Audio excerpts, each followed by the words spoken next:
Semoga, kalau misalkan ini beneran, ya seharusnya harga BBM bersubsidi kembali lagi ke 7.000 lah, ke 7.800 misalkan. Atau minimal seperti harga di negara tetangga, seperti Malaysia misalnya. Ini menurut saya sangat masuk akal sekali. Karena kerugian negara karena ada praktek permainan impor minyak ini. Kerugian negara juga sangat fantastis sekali, mencapai 193 triliun. Bayangkan kalau ini sudah ditangkap dan besok untuk perubahan di PT Pertamina tidak ada lagi impor minyak.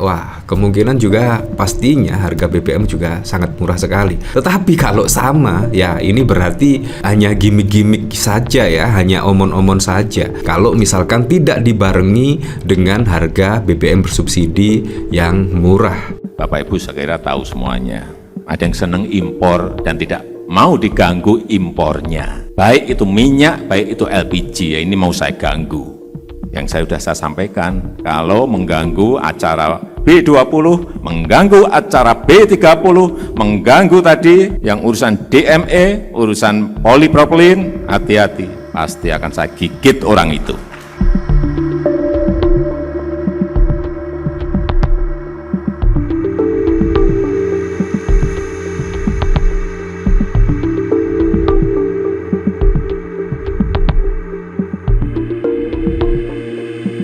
Nah, akhirnya satu persatu benang merah mulai terungkap ya. Anda masih ingat pada saat lalu ya, ketika Pak Jokowi setidaknya sudah mengetahui ada yang suka impor minyak dan bahkan juga suka impor LNG dan lain sebagainya. Pada saat lalu bahkan Pak Jokowi itu ingin menggigit setidaknya yang suka mengimpor. Nah, tetapi kenyataannya setelah purna tugas bahkan juga belum ada yang menjadi tersangka atau bahkan tertangkap. Nah, ini juga menjadi pertanyaan, kenapa baru di zaman Pak Prabowo yang masih seumur jagung kasus besar di dalam tubuh PT Pertamina itu terungkap, bukan ke Pak Jokowi. Nah, ini juga menjadi pertanyaan ya. Dan bahkan kalau kita lihat dari pengakuan Pak Jokowi, bahkan Pak Jokowi juga tidak mengendus ya, atau bahkan tidak curiga sedikit pun terkait adanya mafia migas di dalam tubuh PT Pertamina. Bayangkan, impor, seharusnya Indonesia menurut saya tuh tidak usah impor ya, impor minyak mentah. Karena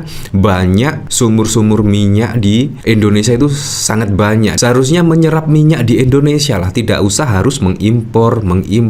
Karena dengan mengimpor tersebut ya, Anda tahu sendirilah, akhirnya biaya bengkak dan akhirnya harganya pun juga relatif tinggi dibandingkan dengan Malaysia misalkan. Bahkan Malaysia itu konon katanya harganya 7.800. Bayangkan di Indonesia yang mempunyai sumber daya alam yang melimpah seperti minyak, bahkan harganya mencapai 10.000. Itu pun juga sudah disubsidi loh. Harga aslinya 11.700.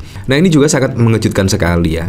Apakah memang terkait ditemukannya orang yang suka impor-impor minyak? Ya, semoga sajalah hal ini beneran. Kejagung sudah menangkap yang suka impor minyak, permainan impor minyak dan lain sebagainya. Dan semoga, kalau misalkan ini beneran, ya seharusnya harga BBM bersubsidi kembali lagi ke 7.000 lah, ke 7.800 misalkan. Atau minimal seperti harga di negara tetangga, seperti Malaysia misalnya. Ini menurut saya sangat masuk akal sekali. Karena kerugian negara karena ada praktek permainan impor minyak ini. Kerugian negara juga sangat fantastis sekali. Satu tahunnya mencapai 193 triliun. Bayangkan kalau ini sudah ditangkap dan besok untuk perubahan di PT Pertamina tidak ada lagi impor minyak. Kemungkinan juga pastinya harga BBM juga sangat murah sekali. Tetapi kalau sama, ya ini berarti hanya gimmick-gimmick saja ya, hanya omon-omon saja terkait pengungkapan kasus besar dalam tubuh PT Pertamina. Kalau misalkan tidak dibarengi dengan harga BBM bersubsidi yang murah, ya seperti halnya di Malaysia lah. Bayangkan Malaysia itu harganya 7.800 rupiah, tetapi bisa untung setidaknya 280 triliun. Ini juga sangat wow sekali. Kemungkinan di sana tidak ada permainan impor ekspor ekspor ya. Nah dari sini bahkan dari Kompas, Jokowi menegaskan selama pemerintahannya ia tidak menaruh kecurigaan akan dugaan korupsi di Pertamina. Ya kalau ada kecurigaan sudah dikebuk sejak dulu, ungkap Jokowi. Jokowi menjelaskan Pertamina sebagai perusahaan besar di bawah BUMN memerlukan manajemen yang kuat. Ya padahal kurang kuat apa ya? Seperti ini. Ya apapun yang namanya penyelewengan itu bisa aja. Ya. Di 5 tahun itu tidak ada kecurigaan terkait blending. Ya kalau ada kecurigaan sudah dikebuk dulu. Merasa tolong nggak sih? Ya sekali lagi ini manajemen besar. Saya kira manajemen kontrol oleh komisaris, manajemen kontrol oleh direksi. Nah bayangkan ya, padahal kalau kita lihat pada saat lalu Pak Jokowi itu sudah mengetahui setidaknya yang suka impor minyak, tetapi juga ini masih kecolongan lah kurang lebih lah, karena di masa kepemimpinan Pak Jokowi selama 5 tahun bahkan tidak bisa mengungkap setidaknya permainan impor minyak dan lain sebagainya. Nah kalau kita lihat pada saat lalu sangat berbeda sekali. Orang yang senang impor, Bapak Ibu saya kira tahu semuanya. Ada yang senang impor dan tidak mau diganggu impornya. Baik itu minyak, baik itu LPG, ya ini mau saya ganggu. Kenapa ini tidak dikerjakan dari dulu? Karena ada yang senang impor minyak. Saya tahu yang impor siapa sekarang.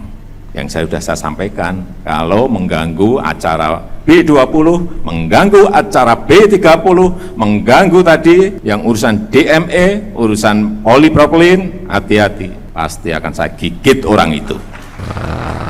Digigit ya katanya ya. Dari sini saya juga penasaran sih, kira-kira komentar-komentarnya seperti apa ya.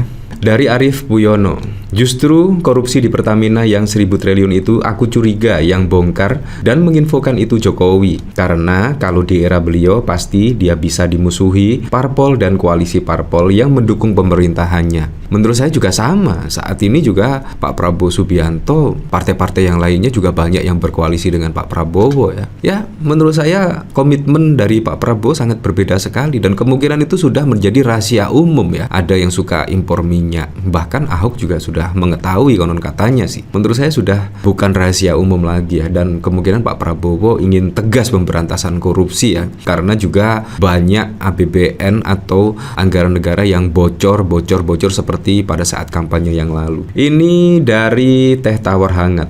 Mustahil Mulyono tidak tahu dan tidak diberitahu. Bahkan untuk kepentingan politiknya dia sudah pernah sampaikan kalau dia menguasai semua informasi. Ya, pada saat lalu juga Pak Jokowi itu mengaku ya sarapan dari badan intelijen lah dari manapun. Masa sih nggak tahu ya? Korupsi bisa dilakukan tanpa harus ada yang curiga. Namun siapa yang ditempatkan bisa menjadi kecurigaan umum. Nah ini respect untuk Pak SBY. 10 tahun saya pimpin negeri ini tidak pernah terlintas di kepala saya untuk cawe-cawe ya seperti itulah. Dari Asep hanya orang wah presiden itu matanya banyak, kupingnya banyak, mosok nggak ngerti atau pura-pura nggak ngerti. Pak Jokowi punya malu dikit lah Pak. Kalau dia nggak tahu berarti kebalikannya. Asli itu ada di berita-berita lama, cek saja. Dia tahu yang tukang impor minyak. Ya seperti itulah. Tapi kenyataannya juga ya sampai di pemerintahan Pak Prabowo yang akhirnya membongkar semua ya. Nah yang cukup mengejutkan, wah dari sini skandal BBM di Pertamina, Ahok akui lapor, tapi kenapa tidak ditindak? Wah konon katanya juga sudah melapor ke presiden, tetapi tidak ditindak ya. Apakah ini hanya omon-omon ya? Kasus ini diperkirakan menyebabkan kerugian negara mencapai 193 triliun.